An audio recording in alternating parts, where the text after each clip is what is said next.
दोस्तों, आज हम पढ़ने वाले हैं process of accounting. Process of accounting एक स्टेप्स होता है कि हम अकाउंट्स में किस तरीके से चीजों को रिकॉर्ड करते हैं और कैसे आगे प्रोसीड करते हैं। तो सबसे पहला जो स्टेप होता है वो होता है ट्रांजेक्शन को आइडेंटिफाई करना।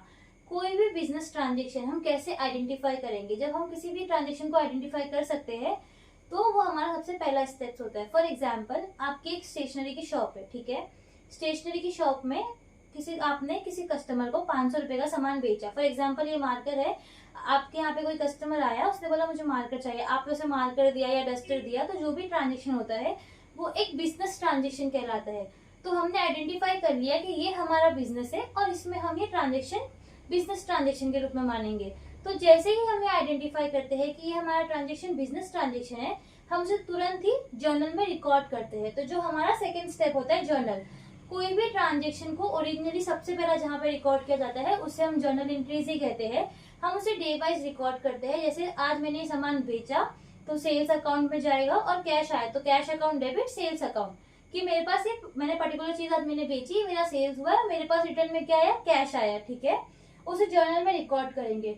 ऐसे ही डेली बेसिस ट्रांजेक्शन जो होते हैं उसे हम जर्नल में रिकॉर्ड करते हैं। उसके बाद एट द एंड हम क्या करते हैं, वो सारी चीजों को कैटेगरी वाइज एक जगह लिखते हैं। फॉर एग्जाम्पल, आप अपना पर्सनल कोई अकाउंट मेंटेन करते होंगे कि आपने कितना खर्चा किया इस महीने। आप समझो आप कॉलेज जा रहे हो तो आपने आज ट्रेवलिंग में कितना लगाया, आपने खाने के पीछे कितना खर्चा किया, आपने बुक के पीछे कितना खर्चा किया।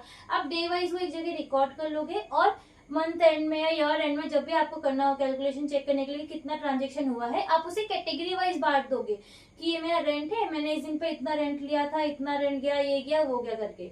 तो वैसे ही बिजनेस में भी होता है। बिजनेस में हम क्या करते हैं, जितना भी हमने जर्नल एंट्री में ट्रांजेक्शन किया होता है उसे हम कैटेगरी वाइज लेजर में बांट देते हैं। पर्टिकुलर कैटेगरी में हर चीज डाल देते हैं, और जैसे ही हमारा पूरा एंट्री पोस्ट हो जाता है उसके बाद हम उसे टोटल करते हैं। जो भी बैलेंसिंग फिगर आता है उसे हम ट्रायल बैलेंस में पोस्ट करते हैं, जो कि हमारा फोर्थ स्टेप होता है। ट्रायल बैलेंस में पोस्ट करने के बाद सबसे कॉमन चीज हमें देखनी होती है कि हमारा ट्रायल बैलेंस का डेबिट और क्रेडिट दोनों टोटल टैली होना चाहिए। अगर वो टैली नहीं हो रहा है मतलब हमने कहीं पे कुछ चीजें मिस कर दी है, तो फिर हमें वापस से ये स्टेप चेक करने पड़ेंगे जर्नल और लेजर के कि हमने क्या मिस किया जिसकी वजह से हमारा ट्रायल बैलेंस मैच नहीं हो रहा है, टैली नहीं हो रहा है। एक बार ट्रायल बैलेंस टैली हो जाता है उसके बाद हमारा जो नेक्स्ट स्टेप होता है वो होता है फाइनेंशियल स्टेटमेंट। फाइनेंशियल स्टेटमेंट का मतलब क्या होता है, जैसे कि हमारा trading account, profit and loss account और बैलेंस शीट वगैरह।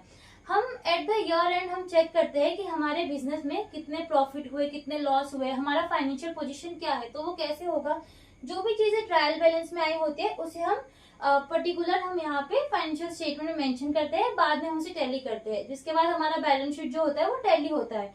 अगर बैलेंस शीट टैली नहीं हो रहा है मतलब हमने कुछ तो मिस आउट किया है, तो फिर हमें यहाँ पे प्रॉपर चेक करना पड़ेगा कि हमने क्या गलती की है, ठीक है। एक बार क्विक रिवीजन ले लेते हैं कि हमने क्या पढ़ा। प्रोसेस ऑफ अकाउंटिंग में सबसे पहला काम होता है ट्रांजेक्शन को आइडेंटिफाई करना। जो भी बिजनेस ट्रांजेक्शन हम आइडेंटिफाई करते हैं उसे हम जर्नल में एंट्री करते हैं। जर्नल एंट्री के बाद हम कैटेगरी वाइज उसे लेजर में पोस्ट करते हैं। लेजर में पोस्टिंग के बाद जो भी हमारा बैलेंसिंग फिगर होता है इंडिविजुअल लेजर्स का, उसे हम ट्रायल बैलेंस में पोस्ट करते हैं। ट्रायल बैलेंस में पोस्टिंग के बाद हम सारी चीजों को पर्टिकुलर फाइनेंशियल स्टेटमेंट में पोस्ट करते हैं।